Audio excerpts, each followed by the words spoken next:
Fala pessoal, tudo bem com vocês? Engenheiro Marcos aqui, voltando com os vídeos do canal. E hoje nós vamos trazer um vídeo na área de hidrologia, que é um vídeo sobre um método de chuva-vazão. Então nesse canal a gente já viu como que se dá o método SCS e hoje nós vamos ver como que se faz o método Santa Bárbara, que é um método muito bacana e que te poupa muito trabalho computacional se você conseguir fazer uma planilha legal dele. Então vamos aprender como que a gente faz esse método no Excel e vamos fazer contas passo a passo aqui durante esse vídeo, beleza? Então eu vou começar aqui a nossa apresentação.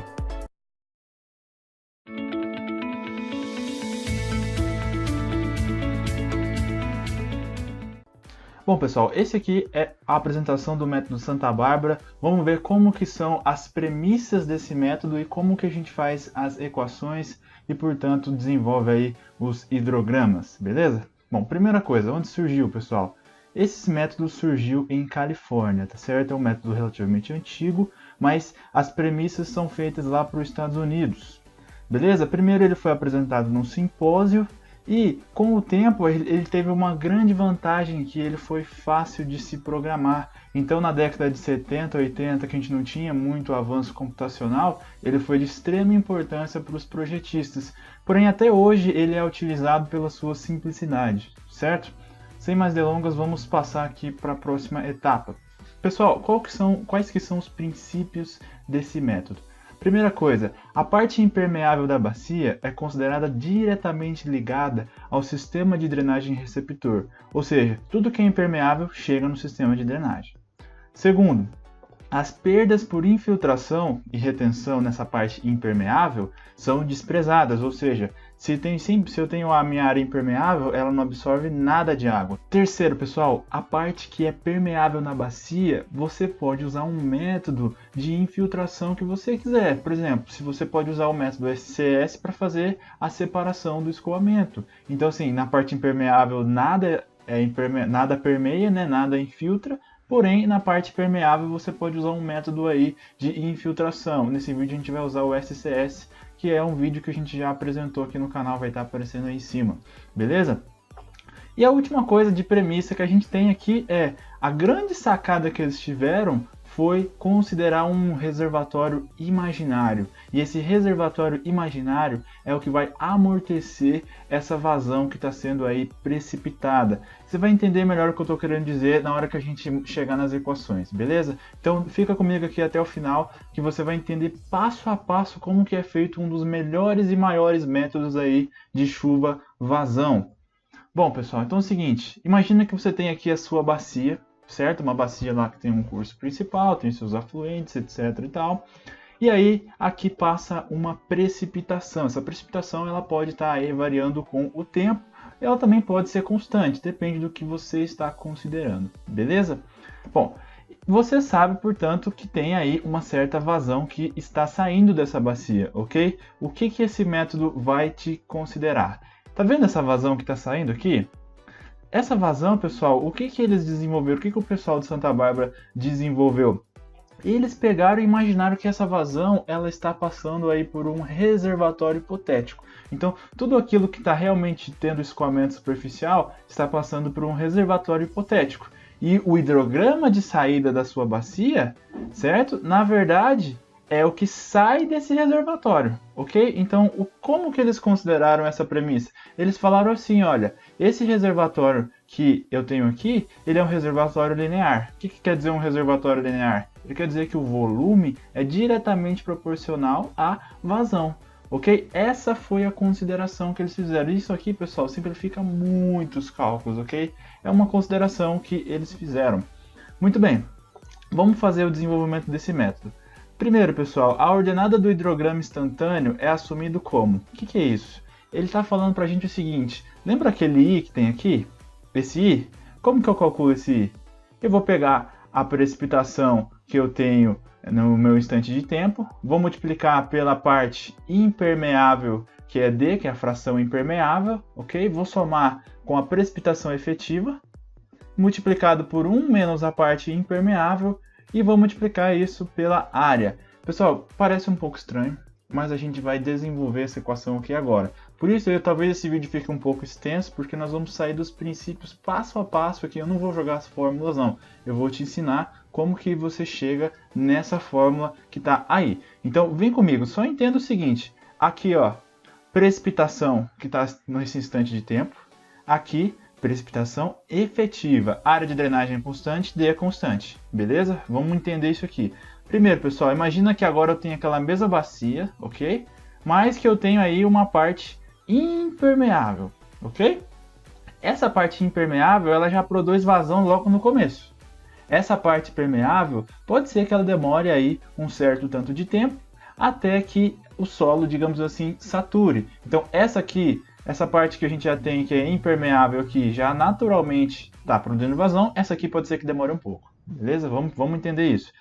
Ok, essa é a área impermeável, essa é a área permeável. A soma das duas áreas dá a área da bacia. Bom, então vamos lá. O que é D? D é a razão entre a área impermeável com a área permeável. Isso é D. Ótimo. Perfeito? E aí vamos lá. A parte impermeável já não está gerando vazão logo no começo?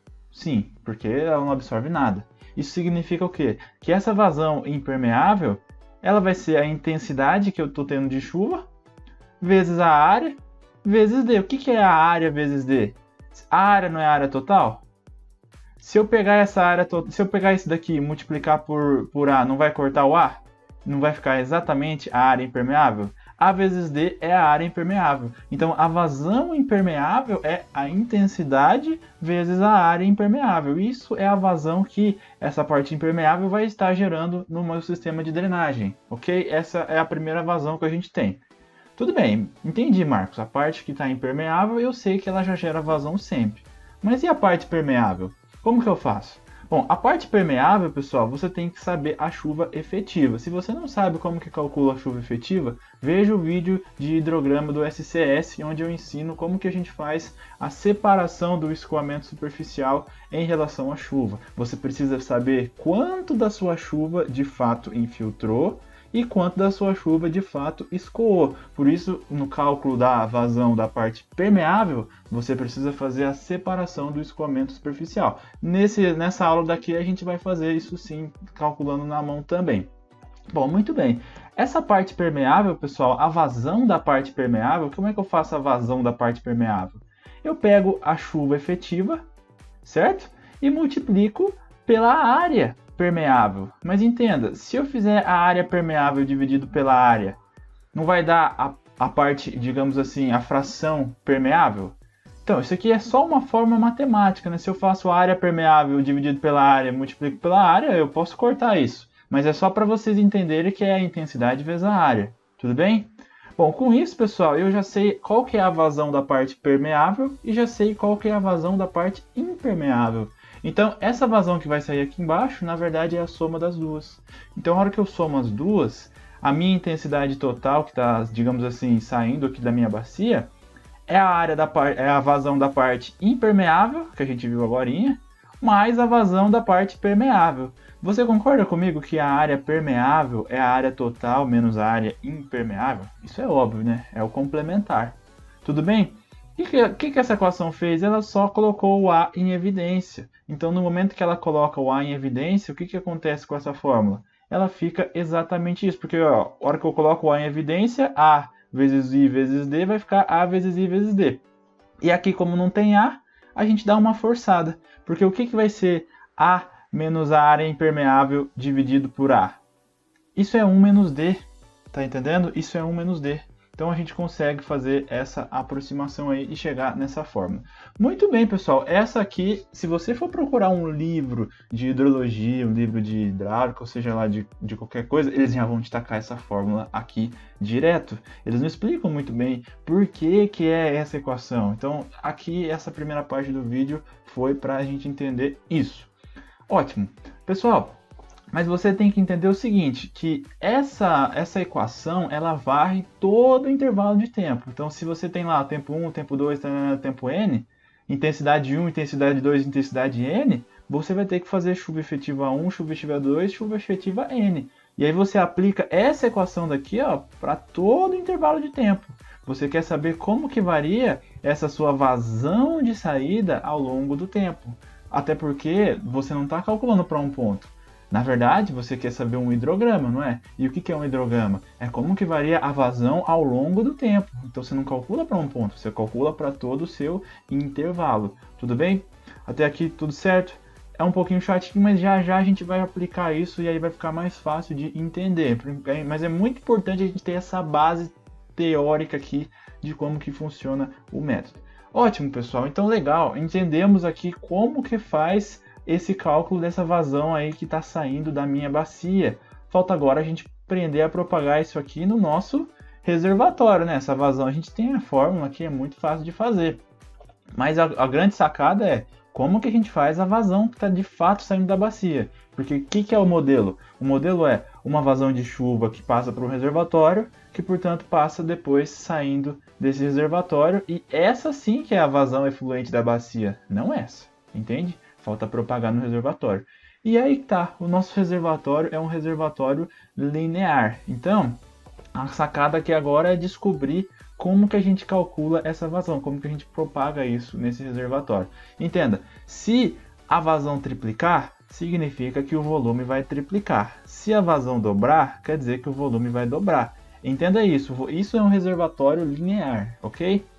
Bom, mas como a gente obtém de fato esse hidrograma da bacia? Bom, a gente tem que fazer a propagação de vazão no reservatório, ok? Esse fenômeno aí, digamos, esses cálculos aí são chamados de routing, certo? Bom, lembra lá, nosso reservatório é linear, V igual a KQ. Isso significa que K é uma constante, e essa constante no método é adotada igual ao tempo de concentração da bacia. Sim, até aí sem problemas. Bom, esse V é o volume armazenado no reservatório, e Q é a vazão instantânea, ou seja, esse Q aqui ele vai estar variando também com o tempo. A gente vai ter que chegar numa equação para ele, né? Porque K é constante e o volume no reservatório também vai sendo aí variado. Bom, mas aí que tá, o primeiro detalhe. Se você tem, por exemplo, esse caso daqui, o caso em que você tem um tempo igual ao tempo de concentração sobre 3, digamos que você tem 1/3 do seu volume, ok? Então sua vazão é 1/3 da sua vazão máxima. Se você tem, por exemplo, agora já um tempo de 2Tc sobre 3, quer dizer o quê? Quer dizer que você tem agora uma vazão de 2 vezes a vazão máxima sobre 3. Isso é um reservatório linear. Conforme você aumenta o volume, você aumenta a vazão na mesma proporção, porque a proporção é uma constante, entende? E é isso que é o princípio do método. Se você tem todo o seu tempo de escoamento, digamos assim, a sua vazão, 3 sobre 3 é 1, né? A sua vazão vai ser a vazão máxima. Reservatório linear parte dessa premissa daqui. É uma premissa que simplifica muitos cálculos. Você vai entender o que eu estou querendo dizer na hora das equações. Ok? Isso porque, obviamente, é um reservatório linear. Ok? Então, beleza. Pessoal, primeira coisa para a gente fazer o routing. Primeiro a gente define o intervalo de tempo ΔT. Esse intervalo de tempo, pessoal, só para vocês entenderem aqui, né? Aqui você tem I1, esse aqui é um instante 1, certo? Passou um tempo ΔT, esse aqui é um instante 2, tá certo? Aqui faltou aqui, mas é I2, né? I1, Q1, I2, Q2, certo? É isso que acontece quando passa um tempo T. Você concorda comigo, pessoal? Isso aqui é a equação da continuidade, tá? Você concorda comigo que a diferença dos volumes vai ser a diferença dos KQs? Porque lembra, o volume não era K vezes Q? Então quer dizer o quê? Se o volume 1 é o K vezes Q1, o volume 2 é o K vezes Q2. Ora, então quer dizer que o meu volume 2 menos o volume 1 vai ser o KQ2 menos o KQ1. Coloco o K em evidência, sem problema nenhum. Até aqui, tudo bem. Vamos lá. Uma vez que o reservatório linear, a gente pode assumir isso. Porém, pela continuidade, a gente pode também assumir o quê? Pensa comigo, pessoal. Volume 2 vezes volume 1 é realmente isso aqui. Porém, é também o quê? O que é isso aqui? I1 mais I2 sobre 2? É a média do que entrou no reservatório. Se aqui entrou I1 e aqui entrou I2, na média entrou I1 mais I2 sobre 2. Concorda comigo? Nesse intervalo de tempo aqui, entrou I1 mais I2 dividido por 2. Ora, então é I1 mais I2 dividido por 2 vezes o tempo. Entenda, I1 é vazão, I2 é vazão. Então, você fez a vazão média de entrada multiplicada pelo tempo. O que é vazão vezes tempo? Vazão vezes tempo é volume. tá certo? Então, o que é o volume que a gente tem aqui de entrada, né? O volume de entrada é I1 mais I2 sobre 2. Ora, mas e o volume de saída? O volume de saída é o que? É a média também do que saiu no instante 2 do que saiu no instante 1. Então, isso aqui é o que? Entradas menos saídas. Isso aqui vem lá da equação de Reynolds, lá, princípio de Reynolds, lá que a gente tinha lá a propagação na posição, propagação no tempo, entende? Da massa aí, continuidade. Então, veja, equação 1 e equação 2. Até aqui tudo bem, ótimo. Bom, substituindo 2 em 1, né? Nós podemos chegar aqui nessa relação, só igualando as duas, equação 1 com a equação 2. Ótimo. Então, ou seja, se a gente dá uma simplificada nesse negócio aqui, nós vamos chegar numa relação aqui. Isso aqui é só matemática, tá, pessoal? Não tem nada demais aqui, é só passar o 2. Pega esse 2 aqui e passa multiplicando, né? Passa ele multiplicando e depois passa o tempo dividindo. Isso aqui não tem problema nenhum. Ótimo. Desenvolve mais um pouquinho esse negócio aqui, você vai chegar no quê? Você vai conseguir isolar o Q2. Legal, consegui isolar o Q2, Marcos. Mas essa aqui é a melhor fórmula? Ainda não, vamos dar mais uma simplificada nela. Porque, veja, eles, na verdade, o pessoal lá da Califórnia definiu como KR uma constante de amortecimento. Veja, KR, na verdade, é o quê? É essa constante que multiplica aqui o meu inflow. Entende? Então, na verdade, meu KR ele é o ΔT sobre 2K mais T. Entende?